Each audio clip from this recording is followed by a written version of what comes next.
If I had a nickel for every time I've drawn the Sandwing sisters over the last 6 months, I'd have 2 nickels. Which isn't a lot, but it's weird that it happened twice. No, but really, I haven't drawn them since... what? I honestly don't even remember. I did Blister fairly recently, but other than that, I just can't remember at all the last time I had drawn the Sandwing sisters. Granted, I don't remember what I ate for lunch yesterday, but my point stands. Anyhow, today we're going to be talking about, you guessed it, Blister, Blaze, and Burn. I'm going to answer a question that I thought about a few times, but never really analyzed. Who would be the best option for Sandwing Queen out of those 3? This is a tough question, and one that Tui herself ultimately avoided having to answer by bringing in an outside dragon. But I want to kind of muddle through and share my answer and the reasons for it. And in the meantime, I made some cool art to go with this video. This took something like 4 hours to draw, which is a lot for me. The day I drew it, though, I was just having the worst focus ever, so I feel like I was just moving really slow. But I'm glad I stuck with it because the final piece turns out to look really good. I want to start by listing the pros and cons of each candidate before I choose who would have been the least disastrous on the throne. But on a side note, I did run a poll in my community tab before writing this video, and there was a pretty clear winner. Blister got about 25%, Blaze got about 70%, and Burn got a whopping 5%. So you can definitely see who the popular choice is there. Starting with Burn, the first and most obvious con is that she's straight up bloodthirsty. Like, one of the Dragonets of Destiny speculates that she might keep the war going just for fun in the book, and it seems like that's an accurate observation.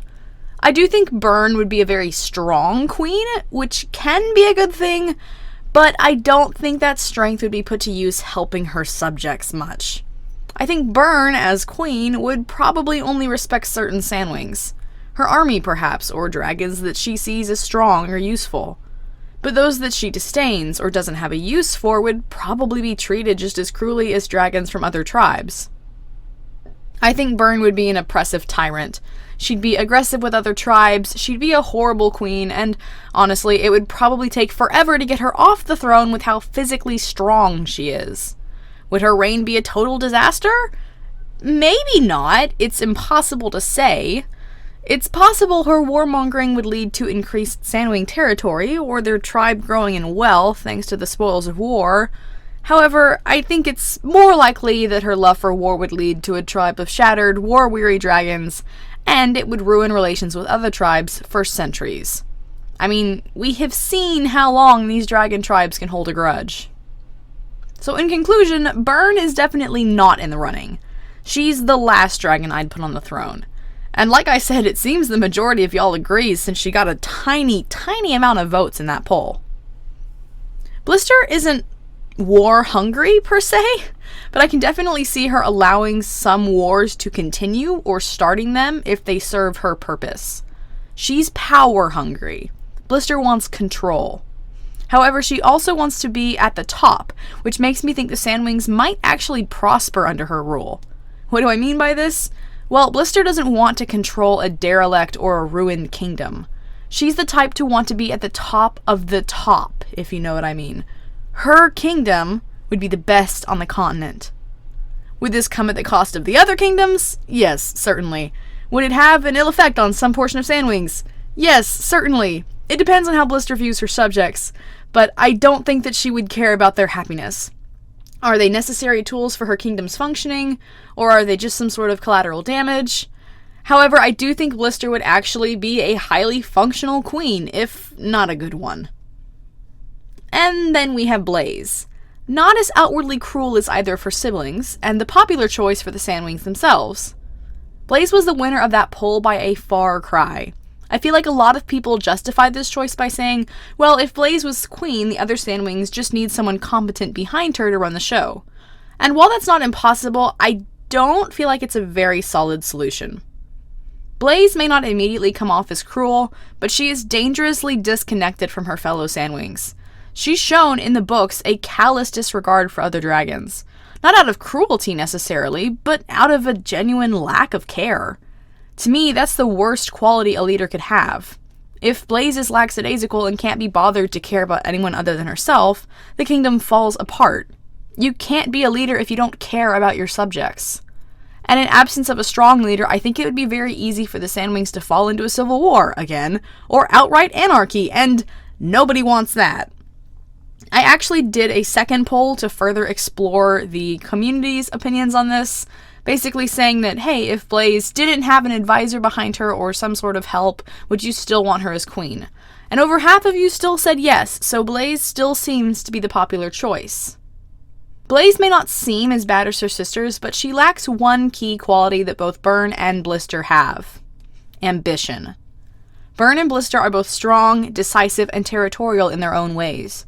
While neither of them would be a good choice by any stretch of the imagination, at least they would care about their throne in some way. I think it would be better for the Sandwings to have a competent, self-serving queen than an incompetent, self-serving queen. I mean, you have to remember, Blaze may not be very violent, and she may not like seeing suffering, but that doesn't mean she's kind. She's squeamish, and she doesn't have any backbone. That helpful advisor argument can go both ways, too. Like, sure, she could stumble somehow into some kind of power setup with a good second-in-command, but how many good leaders did we actually see in Canon Wings of Fire?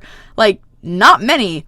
It's probably more likely that someone with sinister ambitions would see her lack of control, manipulate her, and take over the kingdom for the worse. So in the end, I would have to say that Blister would be my choice for Sandwing Queen. I know that everyone sees her as this crazy smart psycho who could take over the whole continent, in part because of a throwaway comment made by one of the dragonettes in the books, but that's not actually a logical possibility. Yes, she's smart, and yes, she's manipulative, but the Sandwings under her rule would be rebuilding after a decades-long civil war. They're not going to turn around and attack anyone. You can't manipulate your way into ruling 7 dragon tribes, especially when one can turn invisible, one can disappear underwater, one hides behind a magic wall of protection, and one is impossible to find. Would she do bad things? Obviously, yes. She's still out to have control and serve herself. It would probably be a super harsh regime, and living under Blister would be no picnic.